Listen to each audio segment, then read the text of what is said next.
ఇక నీట్ అవకతవకలపై సుప్రీంకోర్టులో విచారణ జరిగింది. లంచ్ బ్రేక్ తర్వాత నీట్పై ధర్మాసనం విచారణ చేపట్టింది. నీట్లోని అవకతవకలపై సిజేఐ ధర్మాసనం విచారణ ముగించింది. దీంతో తదుపరి విచారణను రేపటికి వాయిదా వేసింది. కొన్ని ప్రశ్నలతో తలెత్తిన గందరగోళంపై సమాధానాల కోసం కమిటీ వేయాలని ఐఐటి ఢిల్లీ డైరెక్టర్కు సుప్రీంకోర్టు ఆదేశాలు జారీ చేసింది.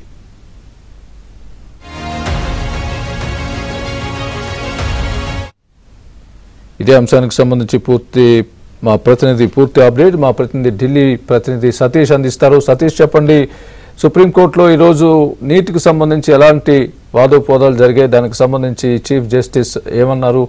ప్రస్తుతం దీన్ని రేపటికి వాయిదా వేసినట్టుగా తెలుస్తోంది. రేపటి వాయిదా దేనికోసం వేశారు? ఎలాంటి నేపథ్యం ఉంది ప్రస్తుతం ఈరోజు జరిగిన విచారణలో?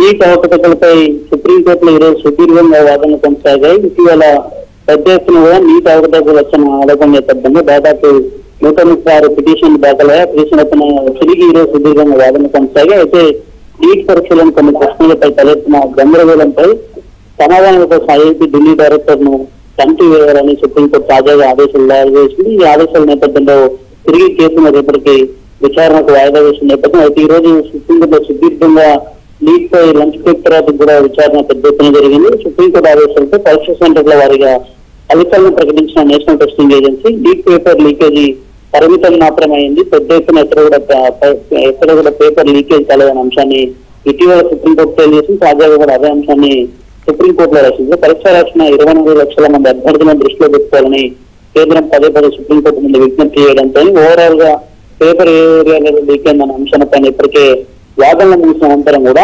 ఇటీవల శనివారం మధ్యాహ్నంలోగా 12 గంటల్లోగా కూడా పూర్తిగా నీట్ అభ్యర్థులు ఎవరైతే పరీక్ష రాశారో వారి యొక్క ఫలితాలను వెబ్సైట్ లో ఉంచాలని ఇటీవల సుప్రీంకోర్టు విచారణ సందర్భంగా ఆదేశాలు జారీ చేసిన నేపథ్యంలో శనివారం మధ్యాహ్నమే అభ్యర్థుల యొక్క ఎవరైతే అభ్యర్థులు ఉత్తీర్ణత పొందారో పరీక్షలో వారి యొక్క డీటెయిల్స్ అన్నింటిని వెబ్సైట్ లో పెట్టారు. అదే అంశాన్ని ఈ రోజు సుప్రీంకోర్టు ముందుంచారు.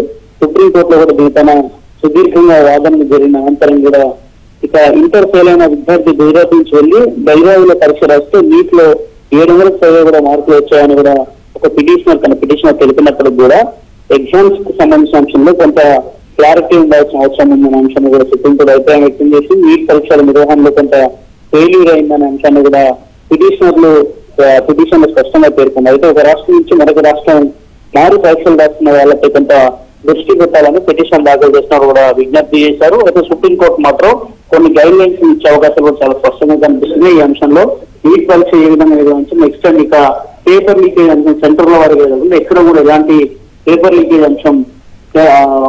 లీకేజ్ కాకుండా చూసేందుకు కూడా కొంత గైడ్ లైన్స్ ఇచ్చే అవకాశాలు చాలా స్పష్టంగా కనిపిస్తున్నాయి. రేపు నీట్ పరీక్షలోని ప్రశ్న పత్రాలపై తలెత్తిన గందరగోళంపై ఢిల్లీ డైరెక్టర్ ఐఐటి డైరెక్టర్ ఇచ్చిన నివేదిక అనంతరం కొన్ని డైరెక్షన్స్ కి సంబంధించిన తీర్పు కూడా కీలకంగా ఇవ్వబోతుంది supreme court. Right, thanks for the update Satish.